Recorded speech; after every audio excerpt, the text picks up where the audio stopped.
I'm going to tape this as a regular episode of Wine Library TV.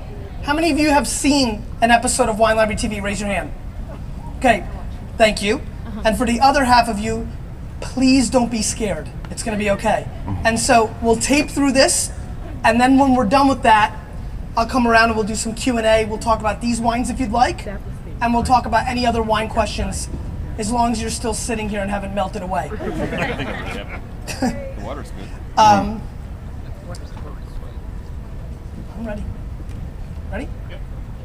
Hello, everybody, and welcome to Wine Library TV. I am your host, Gary Vaynerchuk, and this, my friends, is the Thunder Show, aka the internet's most passionate wine program. And as you can see behind me, it's a giant golf ball, which means we are at Epcot at Walt Disney, and I want to hear it from everybody in the crowd. Let's clap it up.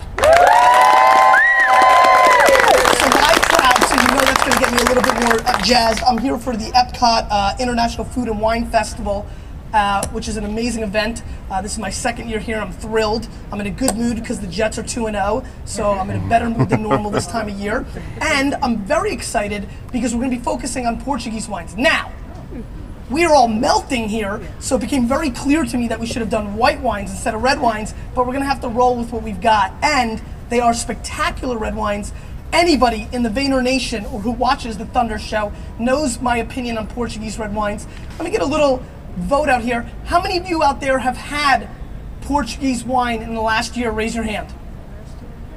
So a small fraction, I would say the number looks to be in about 18.7%. And so what that means is exactly what we know at Wine Library and what I know kind of living the wine world, which is that Portugal is still very underrated. There's definitely this interesting generational thing for a lot of people out there. When they think about Portugal, they think about the Lancers, ceramic jug that they had in their dorm room back in the late 70s and early 80s. And then obviously for any serious wine collector, Portugal was always and still tends to be about one thing, which is port. But in the last 6 to 7 years, the things that we've seen from Alentejo, and the things that we've seen from Douro, and the things that we've seen from the Dow, and we have one of each of those today. These three regions that have really kind of come to the forefront as quality red wine producers, plus, which I think all of you are going to be really happy about, these wines are very well priced. So, without further ado, we can go into a lot of mumbo jumbo.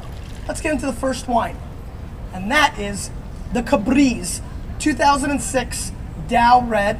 This wine rolls in at the shocking price of $6 US. Wow. 6. That's, a soda costs more than that here. So, this is a blend of Touriga Nacional and a little bit of Tinta Roriz. Let's give it a little pour. All right, now, everybody in the crowd, I want you to sniffy sniff with me. My biggest feeling for all of you newbies out there that are new to the show is that smelling wine is massively underrated. I don't think that people experience it to the level that it deserves. It's kind of like not watching the previews before a movie at the theater. It's like the whole game at some level. So, get your nose in here. I see a lot of you like this. Don't be scared. The wine's not going to punch you. Get your nose directly in there.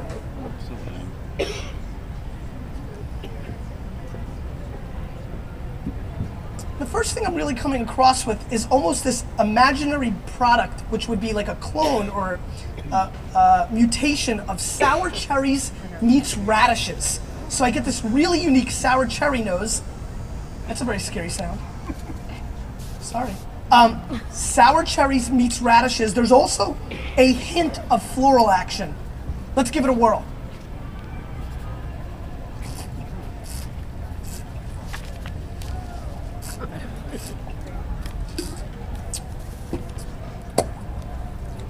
Okay. Before I move on, how many of you in the crowd hate this wine? Raise your hand. Hate. 2? Hate's a tough word, guys. Jeez. Dislike. You can't hate and dislike. You only get one vote, sir. All right, in between, got it. Okay, only one on that in front. Meh. Doesn't do much for you. Okay, about 9 or 10. How many people like this wine? Wow. Clearly they got poured something different. The entire section. And how many people love this wine? All right, so What I'm excited about is this. I would say about 50% were in the like zone. Obviously, the conditions for this wine to excel in this kind of heat is difficult. Most palates are most of you are going to feel that this wine was more bitter and had a little bit more tannins than you would experience in the confines of one of these lovely buildings. So that's one thing to keep in mind. But I will say, there's a little hint of oakiness. I like this little creamy vanilla action. The sour cherries definitely translated from the nose to the palate. There is almost this kind of herbaceous action in the mid palate that I thought was quite interesting. And it finished fairly well. I mean, at this price point, when you start comparing the wines that are out there at $6, it's considerably better than the majority. To me, it rolls in at about an 86 point wine. I think it's very well made. I think this is the perfect Wednesday night.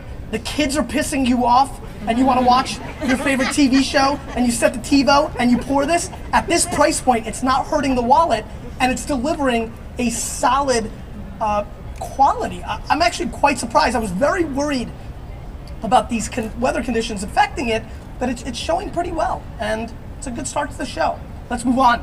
Wine number 2, Monte de Cal. This is from Alentejo. This is a blend of Aragones and Alicante Bouchet and Alfaquero. These are varietals, once again. This is not your, let's do a little survey. How many of you in this crowd have had Chardonnay? Raise your hand. Awesome. Pinot Grigio. Awesome. Everybody, by the way. Cabernet Sauvignon. Tremendous. Pinot Noir. Spectacular. How many of you have had Alicante Bouchet? 0. How about Tanat from the Mataron? Very nice. 1. Good work. Nerd. How about Tarantis from Argentina? Very nice. 3, 4, 5. Good. The fact of the matter is, and we always say it on the show and I want to do it for the crowd, we are not drinking enough varietals. So the fact that I know through this experience, even though they're melting their butts off, that they're going to be tasting new varietals is really the mission of the Thunder.